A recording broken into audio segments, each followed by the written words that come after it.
Tatum Talk. Today, what we talking about is a PSA. This is a scam alert, y'all. I don't want you to get scammed, okay? You gotta be very careful. This is what happened. I got a text. It came to my phone and it said simply, I'm gonna show you. It simply says, wrong package address and will be suspended until updated with the link. So yes, I clicked the link because I actually did send out a package via USPS. I sent both that week. I sent UPS and I sent via the post office. So this wasn't that odd, but what was odd is that when I clicked the link. Okay, so we're gonna click this link and see where it goes. Taking a long time to load. I don't think it works anymore. They took it down. Okay, so this is what it looked like when I clicked the link. So first of all, there's no address on here telling me exactly what package they're talking about.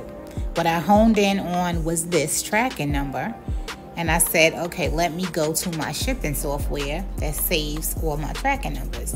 But before I do that, take note of the URL.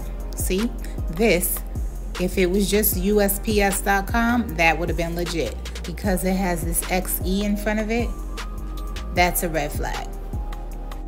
It looks very official at first sight. However, it does not say what package.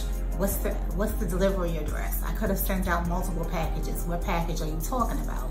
So I look at the tracking number, and then luckily I have a shipping software that I print all my labels from, and it keeps my tracking numbers. So now I'm comparing. The tracking number doesn't add up. This is not a tracking number that the post office uses. So let's analyze the tracking number from USPS.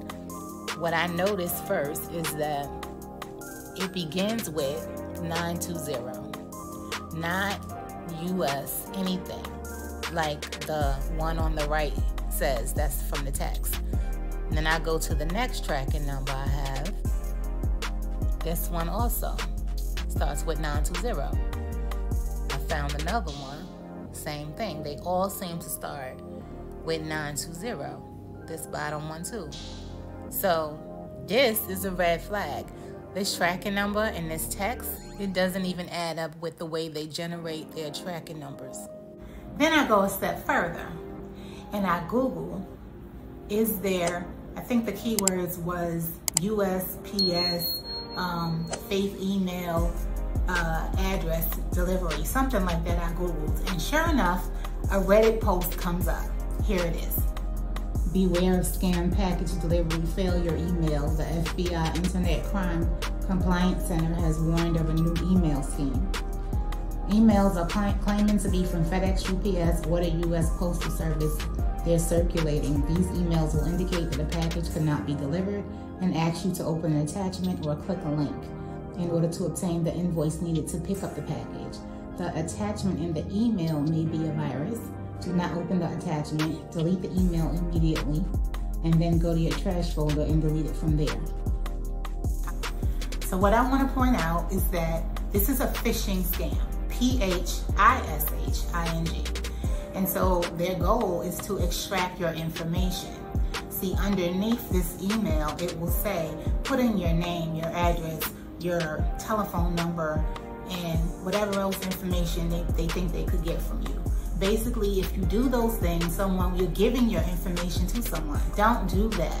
If anything comes to you that you did not initiate, you have not conversed with this particular email page that came to you or a request that came to your phone, it's your first time seeing it, the first thing you need to do is vet it.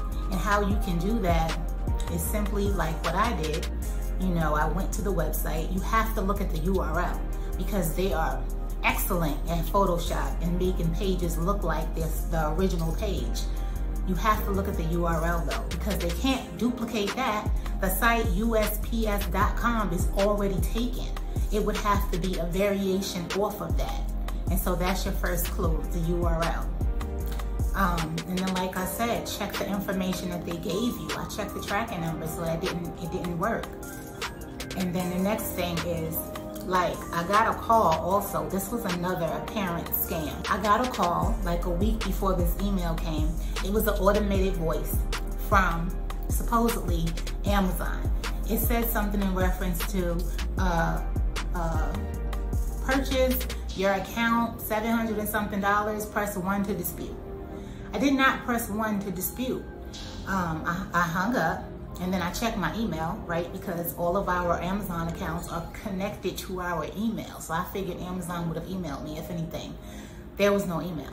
So then I called the number back and it did not go to Amazon customer service. It actually just rang. I let it ring about 20 times. There was no answer.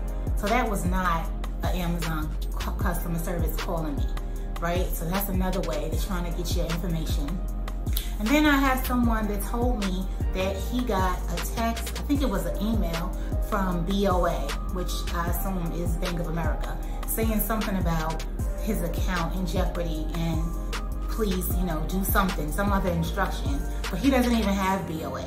So I do not think that they have your name attached to your phone number or anything like that. I think it's probably just a bot, and they probably just take like the prefix of the area code of a city, and then like maybe the prefix, and then the last 4 numbers is just some rotation, and they're just going down a list. Probably 500 or 1,000 people got the same text, and they're just waiting to see who's going to respond. So if you get something that you didn't initiate, you need to vet it, because there's so much happening out here. There's so many ways they're coming at you trying to get your information in. Like if you Google anything you're suspicious about, you're gonna come up with something. There's so much online about this stuff. See?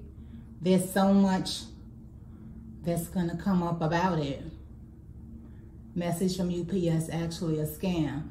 All you gotta do if you're not sure is Google. Good talk.